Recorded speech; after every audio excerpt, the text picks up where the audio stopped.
Hello teachers, today I'm going to tell you why selling test series is a good idea. Test series is beneficial for both the teacher as well as the student.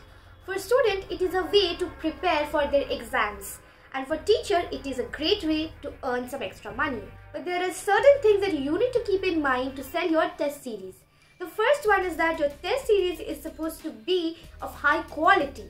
This is going to attract your student and you can start earning. The second is to know your target audience.